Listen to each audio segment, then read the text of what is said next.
to move forward and be a legitimate contender. Here for the Game 2 draft, seen a lot of similar bans, including Orianna and Azir, both gone. Yeah, a lot of the power picks off the board. Xin Zhao remains. I think that is definitely kind of the main one that I'm looking at as a potential first pick. That's what we're going to get for Monki. Definitely the strongest jungler left available, but again, puts a lot of pressure on this WE team that already really struggled to find early game fights to be able to once again keep pressure. Ashe Seraphine definitely could very easily be the answer on the other side, and you can basically throw everything I said about playing for mid lane out the window if you get that Ashe Seraphine. Bot lane would be very strong again. Yeah, I mean, you have to take it away from Xin. I mean, Xin just plays with those champions so incredibly well. And, you know, maybe you want to go force WE on an Enchanter. You were calling for the Enchanter earlier, which is it's good. You know, Lulu plays very well with the Xin. Yeah. But I wonder if the Lulu Aphelios game that they had where, you know, Monki had that jungle issue early on of the game kind of got out of control early, gives WE second thoughts about doing something like that. I really hope not, because again, I think something like Yunara Lulu is kind of what this team needs on the bottom side of the map. It gives them something to do in terms of their early 2v2. Even if you want to go for something more aggressive, we've talked about the Aphelios coming through for this team in the past, but is it going to be that Yunara lock-in? Sorry about that. The Yunara lock-in and the Lulu to follow, that obviously is what we expected here, and gives them a bot lane that they can prioritize, actually play for, and it gives about that main character syndrome that I think he was really, you know, comfortable with in tier 2 that, you know, maybe he has lacked a little bit across this split. And Bessa going to be the final lock-in of the first half of the draft. That could go either over to Tien or to Zweon. And we have seen Ambessa versus Yunara in some of these team fights where Yunara is up a little bit too close at times.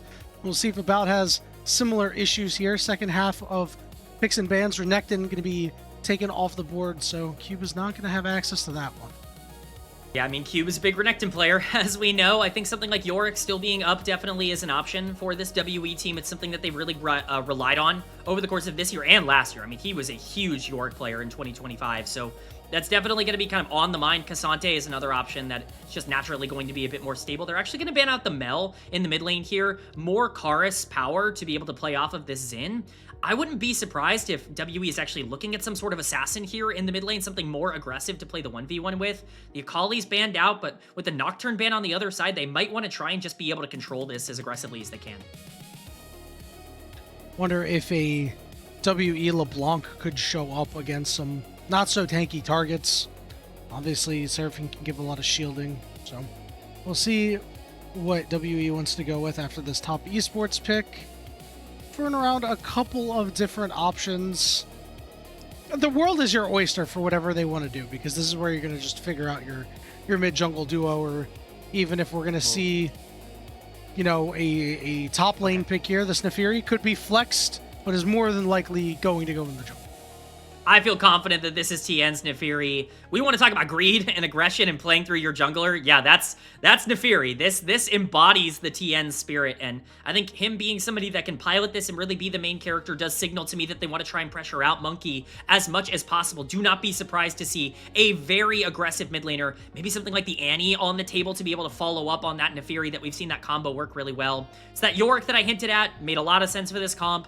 Pretty much guaranteed that was going to be the lock-in here for Cube, and he ends up putting that there. Do they want to go for the assassin? Do they want to go for something more stable in the mid lane? That's going to be a massive question. Victor is on the table if you want to play for team fights with Yunara, but again, all those assassins outside of Akali are options as well. It's going to take so long to get going if that's what you want to do. You don't have that second step to get your Yunara to the late game, because step 1 is in. Step 2 can definitely be Hui with what he brings to the table, so that'll be the lock-in there. And now top esports, we'll see what we want in the mid lane here. Again, we saw that LeBlanc covered a moment ago. A lot of really nice options here. How aggressive do you want to get with it? Do you want setup or do you want follow through? Annie is the setup. Ari could be the follow through if you want to dive Buddy to be able to go to the backline. Annie to me makes the most sense here as a lock-in, especially for someone like Creme, who's very good at being able to shove and roam and help his jungler. Something that he feels very comfortable on, but it's going to be the Ari. It's a more aggressive version of a comp that we've seen a lot of times throughout this split, and it does create this idea where it's like, we want to win early. We saw what Top Esports did in game number 1. They got that snowball going, and they never really looked back despite some of their mid to late game problems. They're going to need to do that again here, because the scaling against Hui, Yunara, with something like Lulu, even a Yorick pulling attention away on the other side, that can actually get pretty scary pretty fast if you don't have a gold lead. what I really like about this top esports comp on the other side is that the levels in which Xueyan, Tien, and Creme can play at in these fights just allow for encore extensions from Fengyue and get deeper and deeper into that backline because of their ability to, you know, play not at max range in some of these fights. Team WE, I think they're going to struggle quite a bit. But we'll see if Karis is going to be able to fear a lot of these members trying to go in and keep this aggressive top esports top side at bay.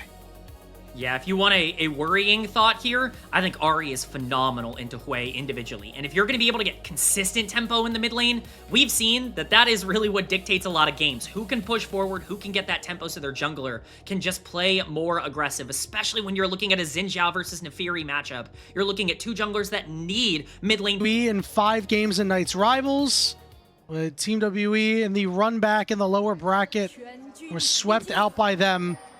Any factor of revenge needs to be executed upon here for Team WE, even after losing game 1.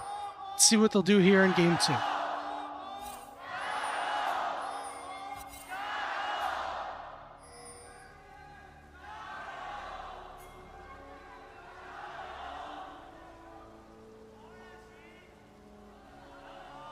Glad to hear that there's some WE fans out there after that game number 1. It's not always an easy pill to swallow, watching your team kind of slowly bleed out in that first game, but we're back on the Rift here for game number 2, and I think they have a draft that gives them the opportunity to get a measure of revenge against top esports. We're highlighting this bot lane early, a lot of action typically in the early bot lanes here in the LPL, but it's going to be this jungle matchup that I think creates a lot of chaos. Tien, once again, with a really aggressive invade, actually goes ahead and is going to look to take the blue buff away here. Just Tien doing Tien things. Now, his chickens were warded, so they may have an idea, if that ward doesn't spot him for quite some time, that something is amiss. But it's a matter of how long will it be until they actually figure that out. JiaQi living Fengyue, being level 2 early, putting the pressure on about and Arha. It's hard for them to fight back, really, early on.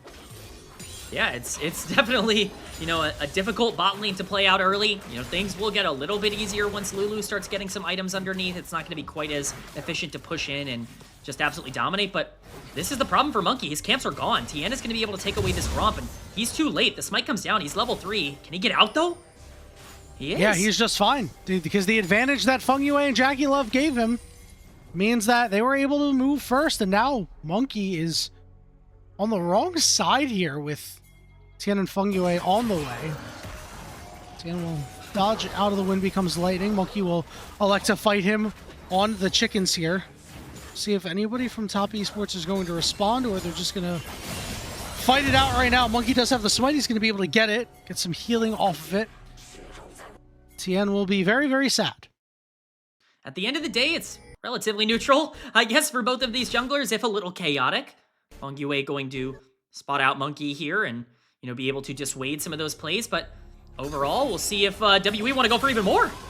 Okay, Fengyue gets tagged, but not much more beyond that other than Monki getting a couple of camps back for himself. So the world is not ending for the Team WE jungler for the moment. Now the question is, will Team WE be able to do anything off of this?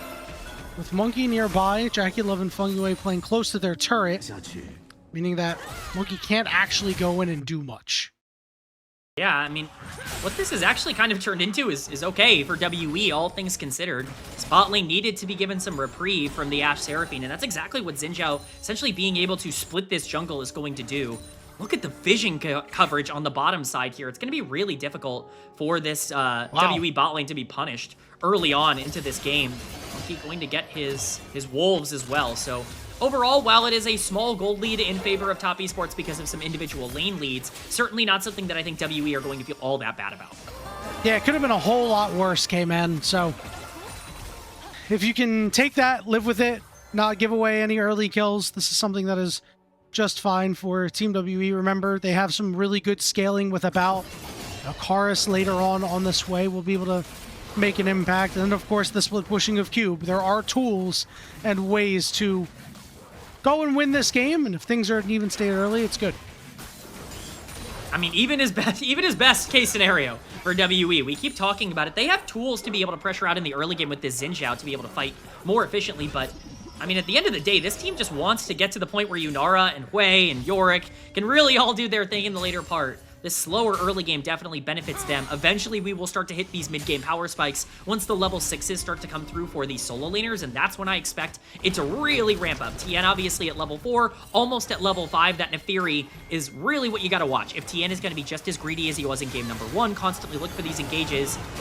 If that champion gets out of control, it becomes a lot more difficult. Creme now hitting level 6, and Karis gonna match as well. Dragon has spawned. We are seeing Team WE head to this bottom side, but not going to start it up. I like what they're doing here, trying to play in this pocket of Tri-Brush, and Fengyue is walking right toward it, has no idea where they are. Tien might be there to back him up, but I think it will be very, very low before Tien's actually able to help out. The double root is there. Fengyue flashes over the wall, but Monki flashes after him. JiaQi trying to help his support, but is unable to get it done. It's first blood over to Monki. Now JiaQi's got to go into melee range to deal with Monki. Tien will hop over the wall, and they will be able to trade out. It's a traded kill, but the kill going onto Ashe is very valuable for Top Esports. It allows them to continue to pressure out this bot side. It looks like a very good play for WE, but with Tien being in the area, it ends up, just being a little bit more neutral overall. Still, you're happy to trade any gold, I think, at this point in the game, even if it's not in a perfect scenario. Creme's got to be a little careful here in the mid lane. Karis definitely has kill pressure.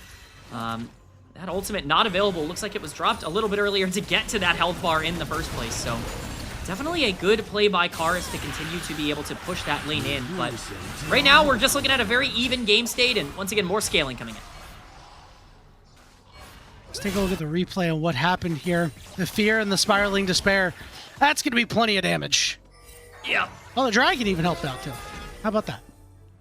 Always good when the jungle's on your side in terms of the damage coming down, but so we look at where the gold is allocated as these objectives start to spawn. Mountain Dragon, of course, as we saw, up on the Rift here, and available to be taken. It will not be Mountain Soul this game. Grubs in just over a minute.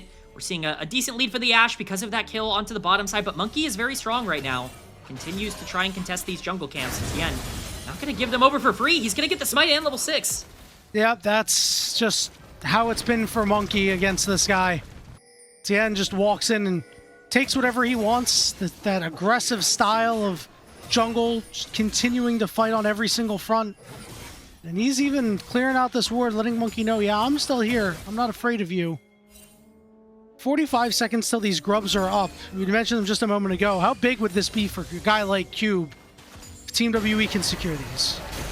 I mean, Yorick with grubs is one of the scariest things to face in the game, especially now that you get so much gold from that side lane pressure in 2026. So definitely something you want to be aware of, but overall, you don't want to over-aggress. A lost fight at grubs could be detrimental, I think it's fair to say, for WE's game plan. Karis taking a lot of damage here. Is able to output at least a little bit back, but this is the problem. Ahri into Hui is constantly going to have that pressure as WE try to get something here. Arrow dropped. Yeah, now we're going to tag JiaQi and slow him up, and transcend oneself, but the root is there. Now it's Monki dashing to a minion, getting the JiaQi barriers there, but they managed to find him. Really good stuff from the Team WE bot lane. Now it's Creme and Tien going after Karis, and he never stood a chance. Absolutely love that play for Top Esports in the mid lane, but well done by WE to at least get something on the bottom side. I think they figured their mid laner was a little bit toast in that exchange and just tried to get as much as possible. Unfortunately, with that kill, they're not going to be able to move down and take that dragon, which I think was the ultimate goal of what they wanted out of that play. Still, more gold going into the pocket of Monki. We talked about him having so much pressure in the early game. This Xin Zhao is the early and mid game for this WE comp, the bridge into that Yunara. Getting more gold onto him is going to be very, very essential. Gotta watch out for Creme, though. An extra kill for the Ahri definitely makes things scary at that 1-item power spot.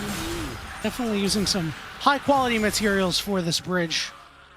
We'll see how things continue for the Team WE jungler, who's off to a solid start despite Tien's nuisance that he has been. And the grubs are going to go the way of Team WE, so going to be a big boon to Cube later on. We'll see if he's able and gets the ability to really flex those split push muscles later. I know a lot of teams have really started to prioritize grubs less, but I don't really know why. I think that objective is still incredibly valuable, if not more valuable than it's been in a very long time, and WE are going to feel very happy to be able to pick those up. About just going to be free farming down on the bottom side. He is down 200 gold, Oh, but Creme. I think 200 gold's pretty good. Creme? Yeah, you got stepped into the root. You're just going to lose half your HP for it. Yeah, loses half the HP. Does get the ultimate off of Karis, so at least did something. Okay, Maiden's dead. Power Hold spike on. top lane. All right, Yaoyao just used his ult to try to get away from Cube here.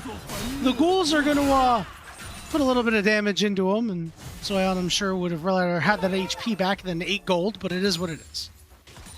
Yeah, I mean, top lane shenanigans. I'm sure Slayer would love to commentate his top lane ultimate chicken, but as we see, it's unfortunately not going to do too much for these two champions. Eventually, Mbessa will get to the point where those ultimates become a little bit scarier. For now, Yaoyao just going to feel comfortable farming this up.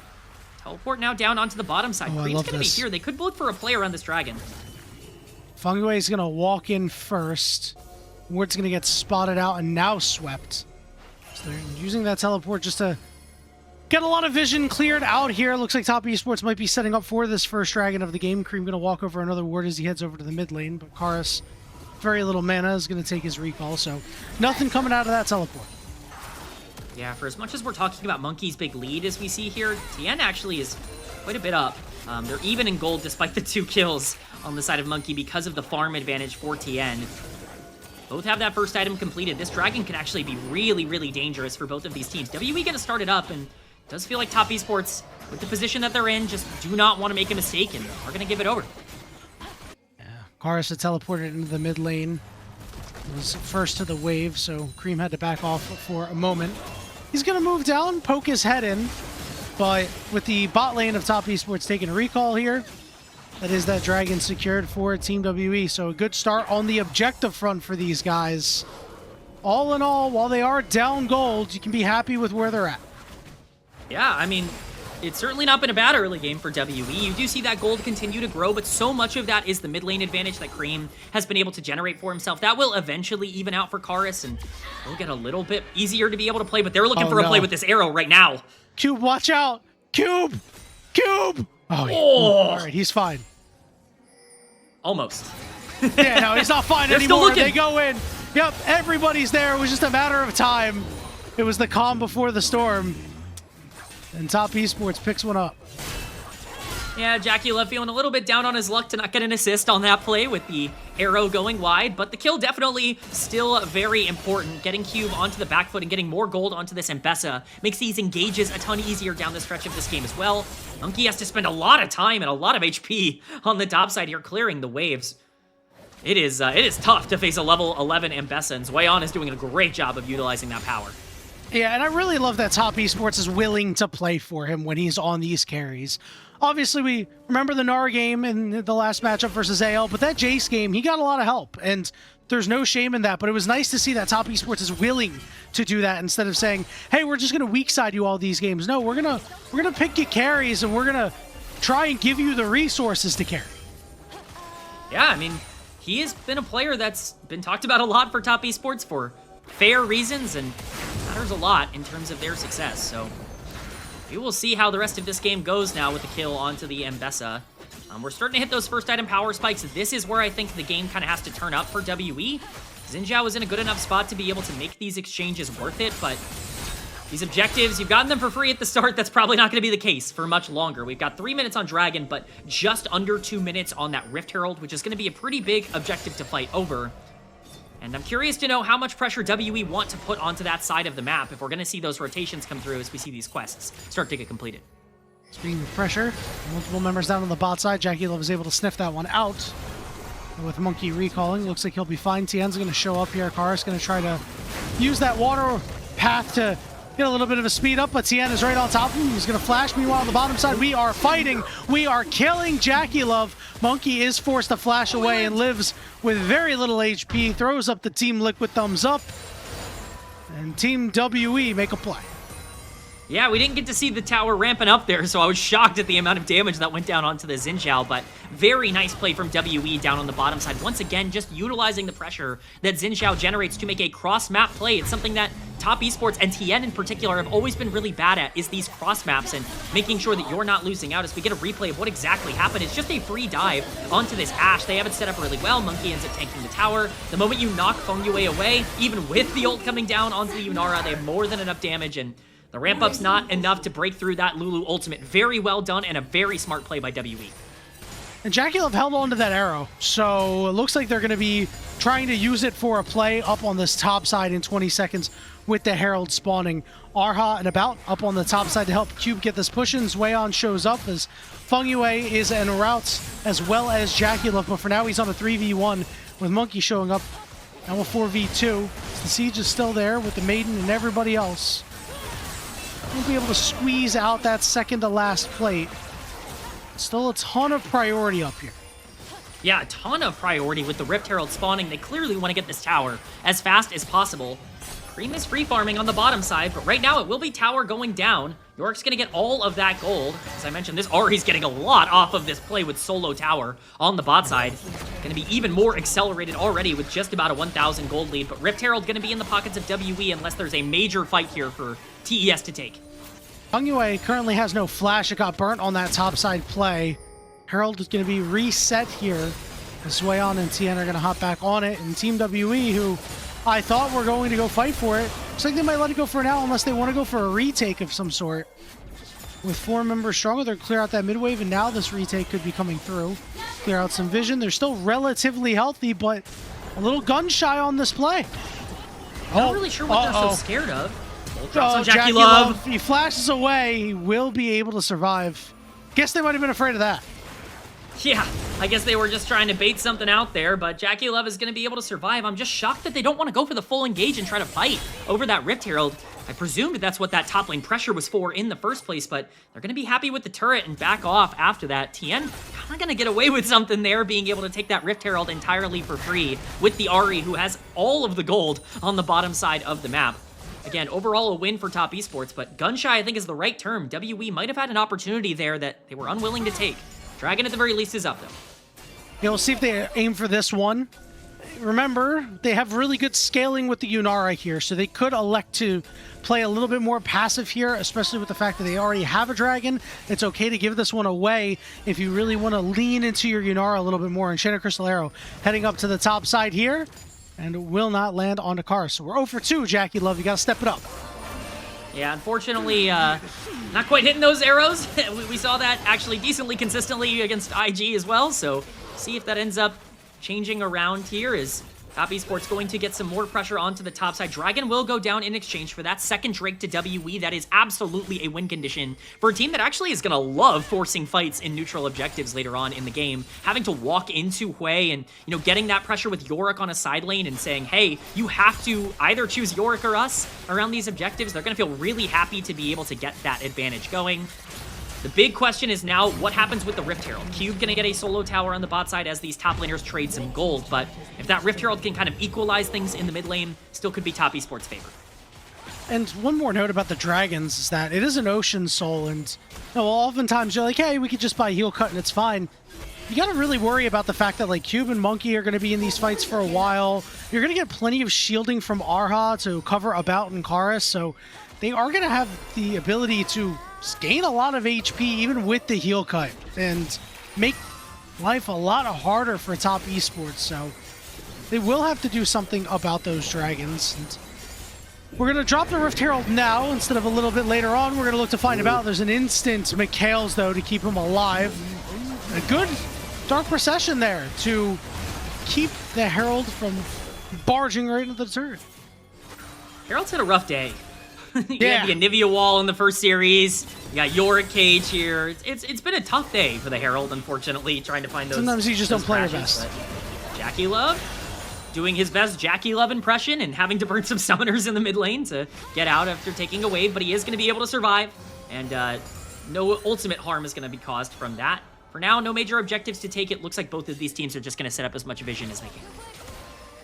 The pace is really slowed when it comes to combat, and it's so interesting because of where these junglers are currently at, right? I mean, Tien obviously with a very small gold lead, and if Monki's in a pretty good spot, you'd say that Tien is too. And so far, we've been, you know, just chilling out. Very un-LPL-like game, to be honest with you, Kman. Now, Tien has gone back and bought a Black Cleaver. He's got also a pickaxe on top of it, so the damage spike is certainly there. He's on his 2 items before Monki. We'll see if Tien decides he wants to force a fight. Yeah, Tien getting fed in this game would make things infinitely more difficult, and the map is very dark. Oh, the charm goes on to Arha, and they catch about 2! How about that? It's a double kill for JiaQi Love.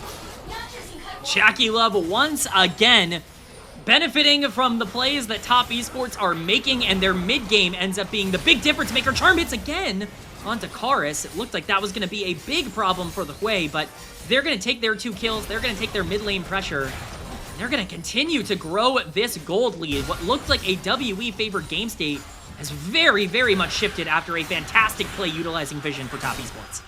And after that play, 13,000 kills as an organization for Top Esports. You know, when you're getting maybe like 15 kills a game, that is very hard to achieve. Let's take a look at this replay, Kman. Yeah, again, it's just so dark for WE. It feels so scary to have to play through the moment they... Never mind, we're right back! Oh, hang on. JiaQi Love got very low, but he's alive. This turret's going to go down. Monki wants a re-engagement, but here comes Creme in from the side. Monki quite low. Yaoyao joins the party. He's also low. About. He's going to have to get away. Oh, the flash. Flashing forward, looking to tag about, but he finds Arha instead. And it's all the same to him. It's a kill and a reset. Let's go. Can you find more? Enchanted Crystal Arrow is there. And Top Esports are starting to take over this game. They're not just taking over, they're getting everything on the map. They're making their way to the Baron, and that's going to be a 21-minute Baron take from Top Esports after a massive team fight win. Creme is point and click on these charms right now. He cannot miss. What a fantastic game from him on the Ahri, and everybody is backing him up. Fengyue with another great team fight on the Seraphine.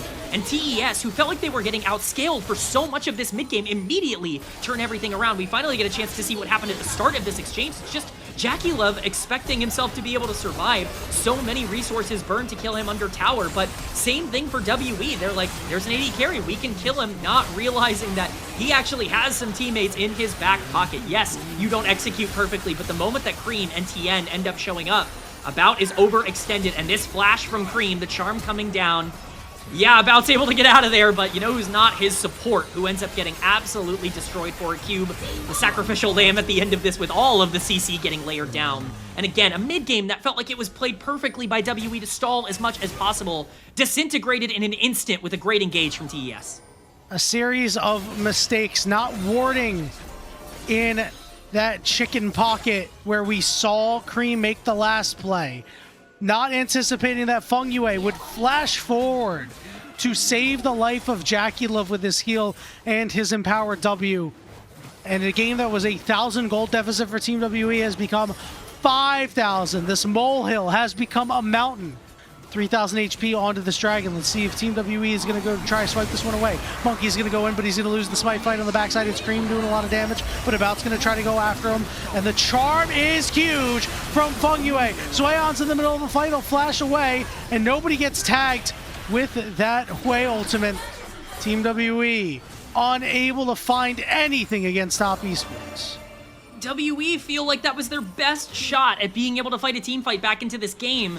They polymorph Creme on the back end, but they just don't have the damage to really break through, and when he gets his dashes back up, it's really easy for him to escape, and so Top Esports are able to get out of there with the Dragon without any casualties, and they get to keep pushing mid with their Baron bot. How is Team WE going to be able to fight back here? I mean, they are going to need to wait a long time. As mentioned, because they got the first 2 dragons, you can give away a couple, but when you're in giveaway mode, you're not Mr. Beast. You can't afford to just give away all this stuff for free. It's offset by the scaling of About, but I don't know if you're going to be able to get there again. I don't have the confidence that Team WE can do that. Yeah, I mean, it's a lot harder to play Yunara when you're staring down Ahri and Mbessa, who are both up almost 2,000 gold over their individual opposition. Now the Yunara looks a little bit worse in the composition, just generally, so About's gonna have a really hard time staying safe, especially with how active these pieces have been for Top Esports, finding the backline. We got full vision of the map here. And I think it's good to point out that, you know, who doesn't have full vision is WE. Their vision has been lackluster this game, but they might be able to take advantage of it here. Death Bush coming down. Well, at least you got a flash out of that one, JiaQi Love. That's considered a success. They're going to go find Monki with Zweon right on top of him, but he'll elect to move out here as Top Esports, learning from their mistakes, playing this close to the vest. Cube, what are you doing? Why are you there? Yeah, yep. Not really a ton of explanation for Cube there. Feels like he can help his team maybe a little bit and ends up just giving more gold over. It's just going from bad to worse. Play after play after play for WE. Even the thing that they were working towards, this dragon stacking, not working out, about trying to chase down Tien, but he's got so much mobility, so much safety. They have to play towards the top side here. This Mbessa is going to be a big problem. It's just so hard to imagine a world where WE feel comfortable at any point on the map for the rest of the game. Yeah, and that's so crazy to say because if you look at a guy like Tien on this Nefiri, he's got no kills. Generally, if the opposing Nefiri has no kills, you're in a great spot. You're feeling good about the game. Well, not so because of the rest of Top Esports. JiaQi Love's got 4. Zweon's got 3. And Team WE have a whole lot of nothing right now, Kman. 2 minutes until these objectives are up, and Team WE may meet an ugly fate. I'm really not sure what the avenue back is for this WE team. Obviously, they have some chances, right? I mean, they're down everywhere, but you get one good fight onto Yunara or Hui, and you can get some gold. York's still going to be able to split push at least decently effectively, but this 8k gold deficit is everywhere across the map. I will say, if you want some hope as a WE fan, if there is any team in the LPL that I, want to be down 8,000 gold against, it might be Top Esports. This is a team that is kind of known for some mistakes in the latter half of these games, but they're going to need to make a couple because, yeah, this one's looking pretty tough. They're going to need a Game 1 level stall out, I think, for this to get easier for them.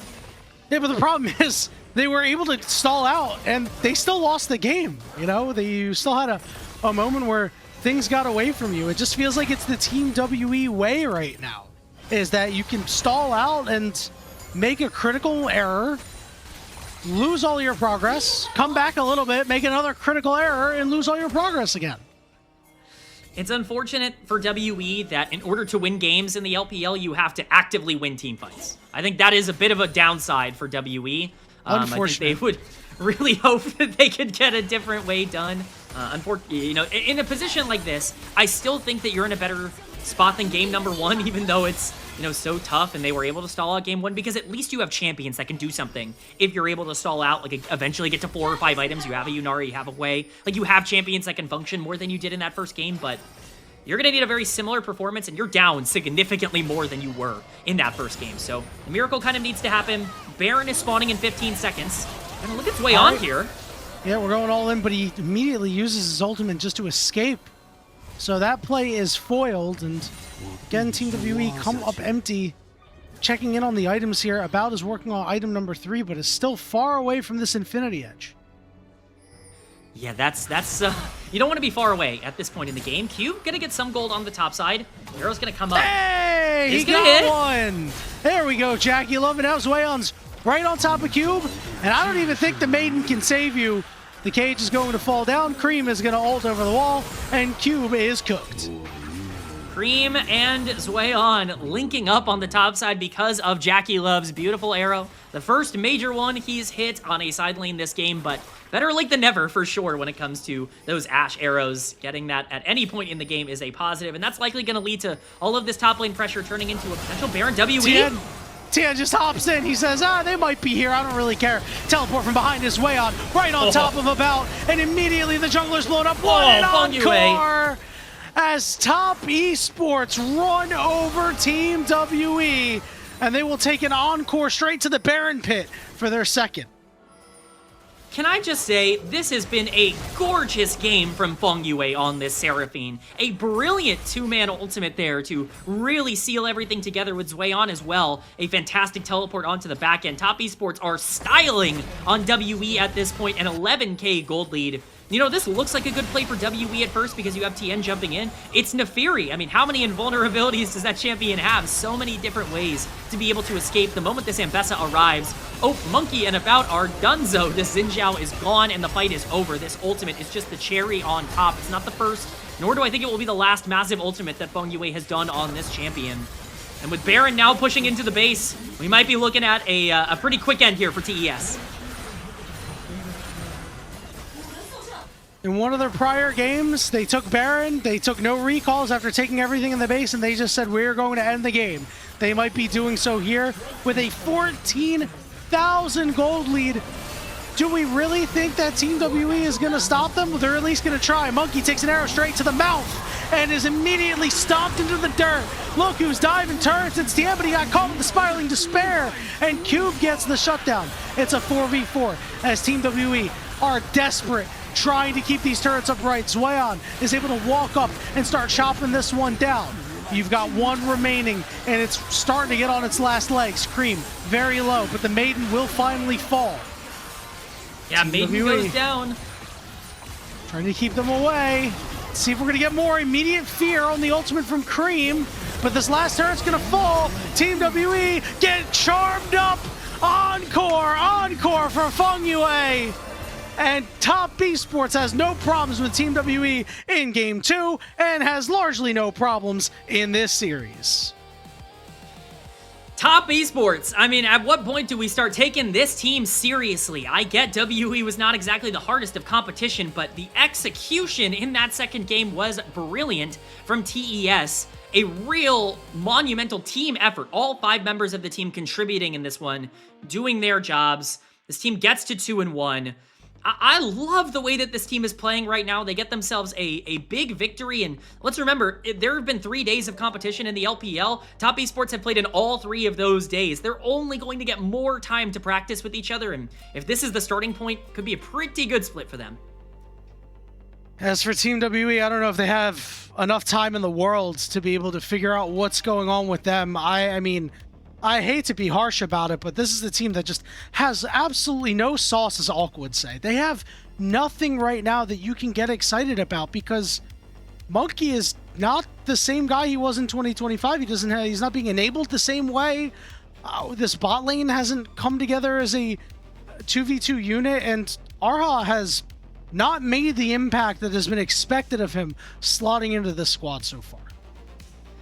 It's a tough start for WE. I think that's fair to say. 0-4 in their first 2 series. Obviously, it's a lot of time. It's double round robin. They're going to get the chance to be able to fight their way back in this group, but you know, our expectations were already kind of against them in terms of what the thought process was. I had them ranked as a team that I did not expect to make playoffs going into the split. I had the number 9 in my personal power rankings, and you know, obviously top 8 is playoffs. This is a team that currently is playing for confidence. You know, there are a lot of things that you can talk about for Group Ascend teams. You know, we talk about a lot of these teams like Top Esports, Invictus, Weibo, trying to break through into that upper echelon.